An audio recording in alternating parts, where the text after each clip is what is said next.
কোয়েল হঠাৎ করে বাবিনদের বাড়িতে এসে বাবিন, বাবিন বলে চিৎকার করলে অবাক হয়ে যায় কমলিনী সহ বাড়ির সবাই।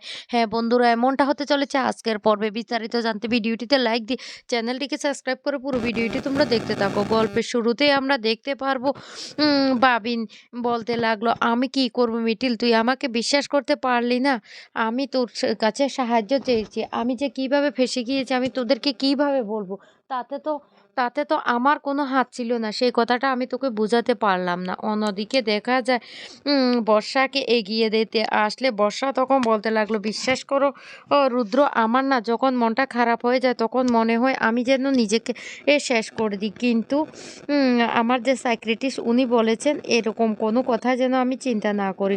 বরং আমি যখন মনটা খারাপ হবে তখন যেন আমি উনার সাথে কথা বলি। আর উনার সাথে কথা বললে না আমার মনটা তখন একটু ভালো হয়ে যায়।"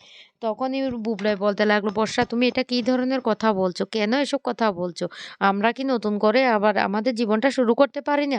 তখন বর্ষা কেঁদে, কেঁদে বলতে লাগলো, "না রুদ্র, সেটা আর দরকার নেই। কারণ সেই সুযোগটা তো আমি নিজের হাতে হারিয়ে ফেলেছি। তোমরা তো আমাকে সুন্দর একটা জীবন দিয়েছিলে। কিন্তু আমি তো সেটা আমি তোমাদের সাথে মানিয়ে চলতে পারিনি। আমি নিজের হাতে সেটা শেষ করে দিয়েছি। এখন আর সেটা হয় না।" বুবলাই তখন বলতে লাগলো, "বর্ষা, তুমি এটা কি করে বলতে পারলে?" বুবলাই তখন বলতে লাগলো, "বর্ষা, তুমি একদম চিন্তা করো না। তুমি মনটা খারাপ করো না। তুমি বাড়ি যাও। আমি বাড়ি গিয়ে বাড়ির সবার সাথে কথা বলবো।" তখনই বর্ষা বলতে লাগলো, "না রুদ্র, বাড়ির অবস্থা এমনিতে খারাপ। সবার এখন মনটা খারাপ। তুমি যদি এখন এ বিষয়ে কথা বলো তাহলে সবার মনটা আরো খারাপ হয়ে যাবে। আমি জানি আমি অনেক অন্যায় করেছি।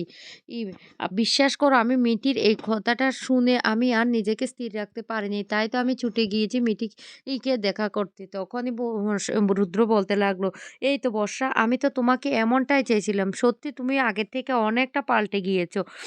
না হলে তুমি কি এইভাবে আজকে আমাদের বিপদের দিনে আমাদের পাশে দাঁড়াতে যেতে? অন্যরা হলে কিছুতেই যেত না। তুমি আজকে আর তুমি যদি আগের মতো হতে তাহলে তুমিও যেতে না। কিন্তু এখন তুমি অনেকটা বদলে গেছো। সেইজন্য তুমি ছুটে এসেছো। বর্ষা, তুমি পারবে। তুমি নিজেকে পাল্টাতে পারবে। বিশ্বাস করো, আমি না আজকে বাড়ি গিয়ে তোমাকে ফোন করব।" তখন বর্ষা বলতে লাগলো, "রুদ্র, তুমি আমাকে ফোন করবে? এ আমার না বিশ্বাস হচ্ছে না।" তখন বুবলা জড়িয়ে ধরে বলতে লাগলো, "হ্যাঁ বর্ষা, আমি বাড়ি গিয়ে তোমাকে ফোন করব। তোমার মনটা ঠিক আছে কিনা, তুমি ঠিক আছো কিনা সেটা জানার জন্য।"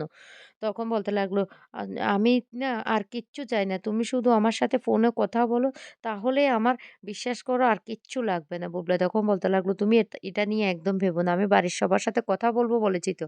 বর্ষা তখন বলতে লাগলো, "ও আমাকে মামুনি আর নতুন কাকু কিছুতেই মেনে নেবে না।" তখন বুবলাই বলতে লাগলো, "আমার মায়ের কি অন্যায় ছিল? আমার মাও তো চেয়েছিল একটা সুন্দর সংসার, তার বড় ছেলের বিয়ে নিয়ে আমার মা অনেক একটা খুশি ছিল। কিন্তু বিয়ের আগে থেকে শুরু করে তুমি তোমার বাবা জ্যাঠারা একটা অ্যাটিটিউড দেখিয়ে মায়ের সাথে যে কাণ্ডটা ঘটিয়েছ তাতে আমার মায়ের দোষটা কোথায়?" তখন বর্ষা বলতে লাগলো, "হ্যাঁ জানি তো, আমরা অনেক অন্যায় করেছি। সবকিছু ঠিক। কিন্তু বিশ্বাস করো, আমি তো এখন বুঝতে পারছি আমার যে সবটা ভুল হয়েছে। আর সেইজন্য তো আমি আর তোমাকে কোনো কিছুই বলতে চাই না। আমি তোমাকে বিনা শর্তে ডিভোর্সটা দিয়ে দিতে চাই।" বুবলা তখন বলতে লাগলো, "বর্ষা, এটা আর বলো না। আমি বলছি তো আমি সবার সাথে কথা বলবো। এ নিয়ে আমি আলোচনা করব। তুমি এখন বাড়ি যাও। একদম কোনো চিন্তা করবে না। আর আমি না ফোন করব। তুমি মন খারাপ করো না।" এ কথা বললে বর্ষা তখন সেখান থেকে চলে যায়। এদিকে বুবলাইও বাড়ি ফিরে চলে আসে। অন্যদিকে দেখা যায় মিঠিকে নিয়ে কিষাণু যখন কোর্টে যাবে তখন সেই মুহূর্তে বাড়িতে প্রতিবেশীরা চলে আসে। আর ওরা এসে বলতে লাগলো, "ওমা, ওমা, তোমাদের বাড়িতে কি হয়েছে? পুলিশ এসেছে কেন একটু আগে?" তখন এই কথা বলতে কমলিনী বলতে লাগলো, "একটা সমস্যা হয়েছে, তাই এসেছিল।" তখন প্রতিবেশীরা বলতে লাগলো, "কি সমস্যা গো? কি সমস্যা হয়েছে আবার? বাবিন কিছু করেছে?" তখন মিটিল রেগে যায়। মিটিল তখন বলতে লাগলো, "হঠাৎ করে আপনারা বাবিন কিছু করেছে কেন, সেই কথাটা বলছেন কেন?" এই কথাটা বলতে তখন বলতে লাগলো, "না, আমাদের সন্দেহ হচ্ছে বাবিন কেন কিছু করেছে কিনা।" তখন মিটি বলতে লাগলো, "শুনুন, আপনারা না সবটাই জানেন। সবটা জেনে বুঝে এখানে এসেছেন আমাদের বাড়িতে পুলিশ এসেছে কিনা জানার জন্য। আমার সাথে একটা দুর্ঘটনা হয়েছে। আর সেই দুর্ঘটনাটা হলো ৩-৪ জন ডাকাত মিলে আমাকে তুলে নিয়ে গিয়েছিল আর সারারাত আটকে রেখেছিল। সকালবেলা ওরা যখন নেশা করে ঘুমিয়ে গিয়েছিল আমি সেখান থেকে পালিয়ে এসেছি। তাই আমরা কোর্টে যাব।" এই কথা শোনার সাথে, সাথে প্রতিবেশীরা তখন বলতে লাগলো, "ছি! এটা কি ধরনের কথা হলো? এবার তোমার মেয়েকে কিভাবে বিয়ে দেবে কমলিনী?" ঈশানও তখন বলতে লাগলো, "আমি বিয়ে করব ওকে।" তখন ওরা বলতে লাগলো, "তুমি কে বাপু? তোমাকে তো চিনতে পারলাম না।" কৃষাণু তখন বলতে লাগলো, "আমার নাম কৃষাণু। আমি পেশায় ডাক্তার। আমি মিটির বন্ধু। আর আমি মিটিকে বিয়ে করতে চাই।" তখন প্রতিবেশীরা প্লুটোর কথা নিয়ে বিভিন্ন ধরনের কথা বলতে থাকে। কৃষাণু তখন রেগে বলতে লাগলো, "শুনুন, আপনারা না আমাকে শোনানোর জন্য এই কথাগুলো বলছেন। হ্যাঁ, মিটির যে পুরনো অতীত আছে সেটা আমি বেশ ভালো করে জানি। জেনে শুনে তারপরও আমি মিটিকে বিয়ে করতে রাজি হয়েছি। বুঝতে পেরেছেন? তাই আপনারা না কোনো কিছুই আর বলতে পারবেন না।" তখন এ কথা বলার সাথে, সাথে নতুন তখন বলতে লাগলো, "শুনুন, একজনের বাড়িতে আসার জন্য না মিনিমাম পারমিশনটুকু নিতে হয়। আপনারা যখন তখন বাড়িতে ঢুকে পড়বেন। তখন প্রতিবেশীরা বলতে লাগলো, "শোনো বাপু, তুমি এই গাঁয়ের মেয়েকে মেয়ে নয় বউ। তাও আবার মাঝবয়সী বউকে বিয়ে করেছো। ৩ টা বড়, বড় ছেলে-মেয়ে। তুমি কেন বড়, বড় কথা বলছো?" তখন কমলিনী প্রচন্ড রেগে যায় প্রতিবেশীদের উপর। কমলিনীর শাশুড়ি তখন বলতে লাগলো, "বাবু, তোমাদের খেয়ে দেয়ে আর কাজ নেই। যাও তো বাবু, যাও।" এই বলে ওদেরকে বাড়ি থেকে বের করে দেয়। আর বুবলাই তখন বলতে লাগলো, "ঠিক আছে, এ নিয়ে আর কোনো আমাদের ভাবলে চলবে না। আমাদেরকে কোর্টে যেতে হবে।" তখন কৃষাণু বলতে লাগলো, "তাহলে আমি মিটিকে নিয়ে কোর্টে যাচ্ছি নতুন কাকু। তোমরাও আসো পিছনে।" মিঠি তখন বলতে লাগলো, "তোমাদের যাওয়া লাগবে না। কৃষাণু আছে তো।" তখন বড়ঠাম্মি বলতে লাগলো, "শোন মিঠি, তোর যদি কেউ শুভাকাঙ্ক্ষী হয়ে থাকে সেটা হলো তোর মা। তারপরে তোর নতুন কাকু। হ্যাঁ, কৃষাণু তোর সবটুকু করছে। কিন্তু কৃষাণু তোর জীবনে এসেছে মাত্র কয়টা দিন হয়েছে। তাই তুই ওদের কথা অন্ততপক্ষে ভুলে যাস না।" আর সেই মুহূর্তে তখন একটা মেয়ে হুটহাট করে বাড়িতে ঢুকে পড়ে। কমলিনী তখন বলতে লাগলো, "কে?